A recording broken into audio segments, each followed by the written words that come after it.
Are you sick of answering Star Wars questions?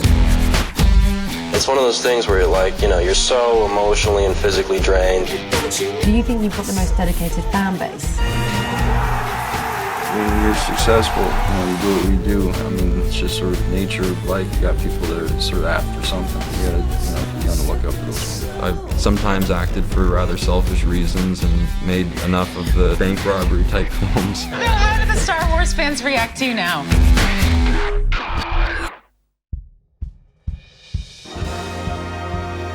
The Star Wars phenomenon is bigger than ever. The Return of the Jedi is now sweeping the continent with long lineups that started days before the film even opened and record-breaking earnings on its very first day. We've been here for 6 days and it's great!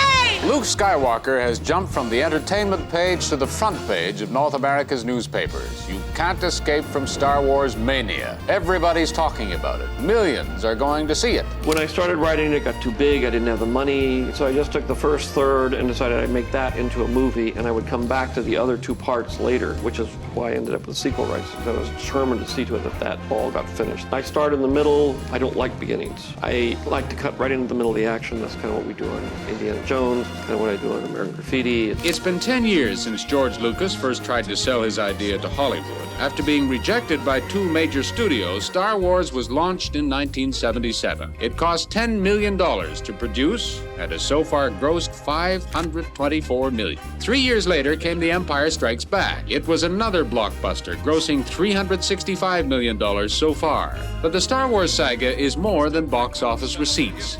It is a cultural phenomenon. Great, it was fantastic. Great effects, loved it. As good as the others? Yeah, I would say better. People like to dream. People enjoy the fantasy. I'm a new woman. It's the truth. Good prevails. We will all conquer. Return of the Jedi is meant to be the definitive Star Wars, and the special effects are even more lavish than its predecessors. All of this has pushed production costs over $30 million. But judging from the response across North America this week, Mr. Lucas has another big win. George created something that we can escape into. I think George Lucas has got a little bit of magic like Disney used to have, and I don't know, I just have to be part of that. When I finished Star Wars, I figured that was it, once I finished Return of the Jedi. And I never really expected to go back and turn the backstory into a movie. As time went on and I realized that the icon of the evil Darth Vader, the idea that he is actually a tragic character it's there, but it got lost a little bit, overwhelmed, I should say. This is the 1st of November, 1994. Today is my first day of writing the new Star Wars series. Telling Darth Vader's story, telling the whole story right from the very beginning, I was able to get the full range of all the things that were going on and how everything fit together. Thank you.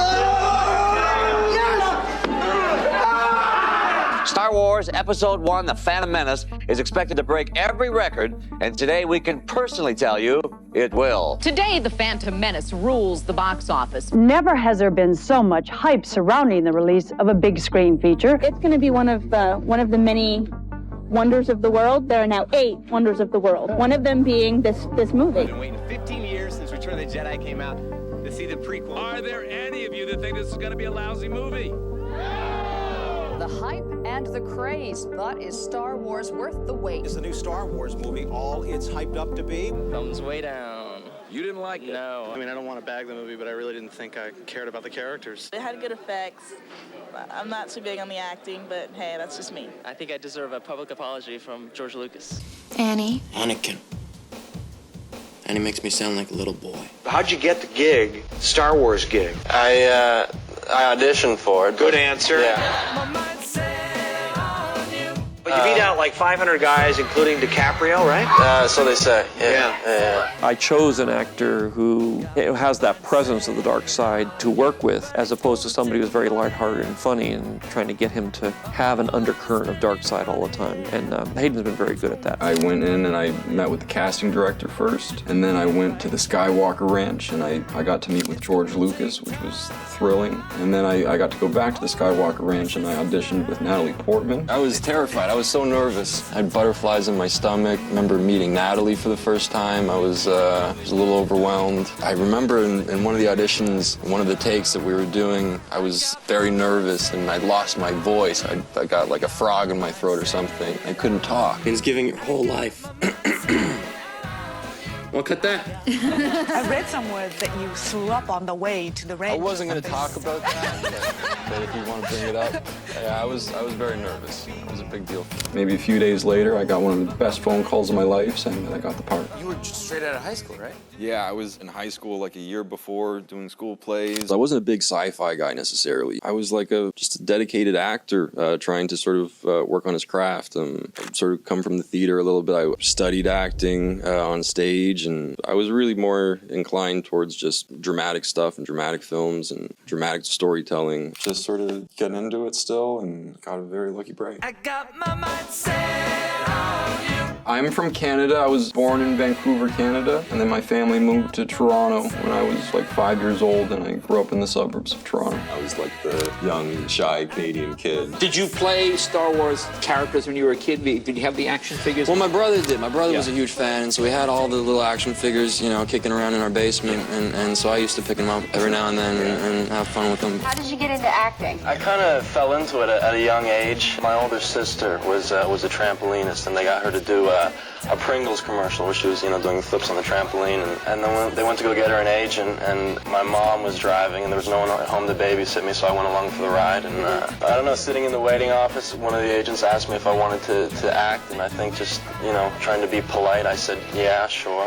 I started when I was young, and I kind of developed my passion for sort of studying theater when I was like in elementary school, and then I went to Performing Arts High School and sort of focused on dramatic studies. I went to Unionville High School in Ontario, Canada. It was a public school, but it had an arts program within the sort of mainstream high school, and I went to the theater program there. We did like half a year studying Shakespeare, and I got to play Hamlet. I really sort of connected with the role, and that was definitely a moment for me where I thought like this would be something I'd really like to continue with and maybe try to make a profession out of. My first movie was a John Carpenter film called In the Mouth of Madness. I was maybe 12 or 13 at the time, and I was in one scene. I played a paper boy, and it was with Sam Neill. I was so excited because it was just after Jurassic Park had came out, so I was really excited to get to be in a movie with him. Both he and John Carpenter were very kind people. You are about to join a club that doesn't have very many members in it.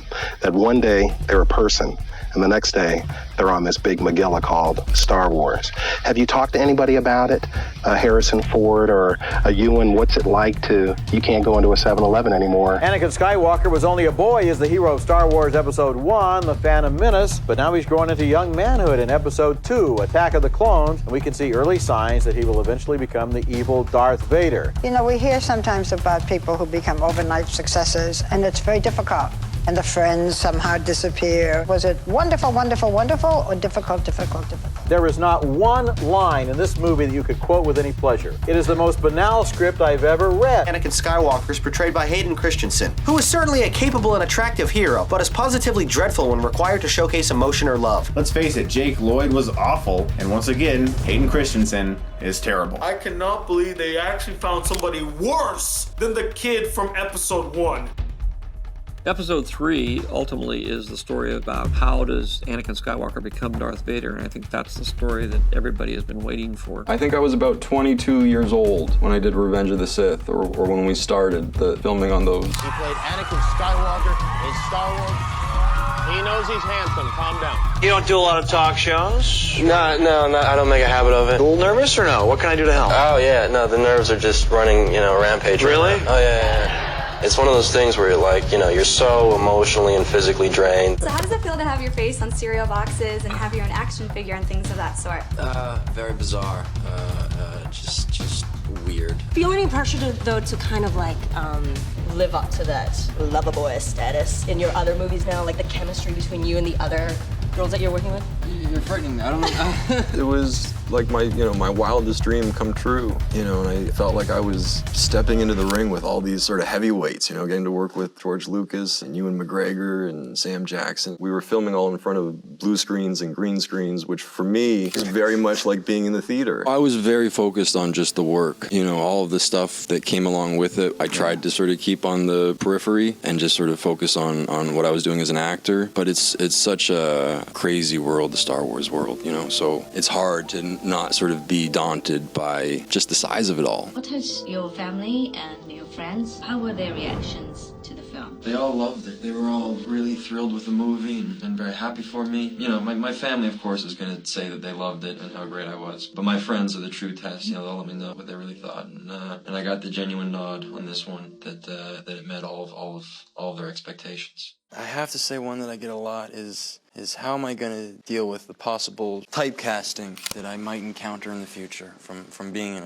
a film like this and from playing such an iconic role. And quite frankly, I've had enough of it. It's not a question I can really answer. I'm going to spend the rest of my life making blockbuster movies and billions of dollars. I mean, somebody's got to do it. I'm sure that will go over well. I think after I finished Star Wars, there was still a desire for me to sort of go back to kind of smaller, more independent filmmaking and just try to cut my teeth as an actor, because I was still learning a lot. Hayden Christensen is out to prove that he is much more than a lightsaber-wielding sci-fi star. The 22-year-old Canadian, he's flexing his acting muscles and shattering some stereotypes in Shattered Glass. So I went and did some smaller films, and I just sort of tried to not so much think about navigating a career as much as I was just trying to do work that appealed to me and play characters that I thought would challenge me and help me grow as an actor, and that was a great freedom. How important is it for you as an actor to kind of mix up your roles? Very. It's sort of what keeps you excited about the work is being able to do different things and play different parts, and so that for me is sort of vital to getting involved in a project. I'm not like so career focused. It's really just about whether or not the story appeals to me, whether or not I think that there's an audience for the story. You're such a private person. We don't hear a lot about you in your public life. How are you managing to deal with that? I spent a lot of time up in Canada still, and my family has a farm north of the city, and I spent a lot of my time there, but... So you don't pursue the limelight? Not particularly. I've got other interests. My parents had a farm when I was a little kid, and so I have these, memories of going and visiting this farm up until like the age of like 5 or 6. And then honestly spending a lot of time at the Skywalker Ranch. That was a big influence on me too. Just sort of wanting some place that I can escape to the country. Back in 2001, you were kind of riding high on, this huge prequel trilogy. You were a big name, and then you got nominated for a Screen Actors Guild Award for Life as a House. That was an exciting time. That was a film I was very proud of, and it was, a nice thing that my performance got some recognition. It was a SAG Awards, and I got nominated for a Golden Globe. The whole thing was really nice, and I got to take my mom to one of the events. I think my grandma accompanied me to the other. I'd read in an interview you said that, you'd had a bit of difficulty sort of framing those Star Wars movies because you felt like you hadn't earned it. I think, for me, I came from sort of an athletic background where what you get out of something is what you put into it. And the Star Wars thing for me, that was such a life-changing experience. And it all happened so fast that, there was something inside of me that kind of felt like it was maybe a little too fast. And I hadn't fully paid my dues yet. And that just kind of lingered in me a little bit. Are you sick of answering Star Wars questions? I'm okay talking about Star Wars. It's been a big part of my life, and even though I'm not, making the films anymore, it's still a big part of my life. There was ever kind of a world where they had some kind of Anakin, backstory come in a flashback or whatever the way they do it. Is that something you'd even be open to? Oh, absolutely. Yeah, no, in a heartbeat, for sure. Being a part of that world was a huge deal for me. I don't know, if they ever gave me the call, I'd sign up in a heartbeat, yeah. Our next guest finally made his way back to Star Wars after a nearly 20-year hiatus. And boy howdy, were we glad to see him return. He may be burnt to a crisp underneath his costume, but to us, he'll always be the sand-hating, moody teen from Tatooine. Give it up for Hayden Christensen! Coming back to Obi-Wan, that was a really great experience for me. I kind of thought that my Star Wars days were behind me, and then I got a phone call sort of inviting me to come back. I was immediately so excited to get to come back, zero hesitation. It really was like time travel, stepping back onto set with Ewan, in those costumes and getting to have that training session with him. We had so much fun doing that flashback sequence. Getting to swing a lightsaber with Ewan again was thrilling. Were you surprised to see the reaction to the prequel prequels now as people have grown up and become adults and live with these movies versus how it was, 20 years ago? It was better than old. So worth it. So worth it. I was definitely caught off guard by the reception I got from the fans. It's been a journey with this character and with this franchise. Life is funny. The affection that people have for those films now. I think they were appreciated at the time by the generation we made them for, if you like. I'm getting up on it. I want to see it again already. It was amazing. It was everything I thought it was going to be and more. I have started going to conventions. I did it for a while, and then I did, and I enjoyed it, and I had fun, and so now I go every now and then when I can.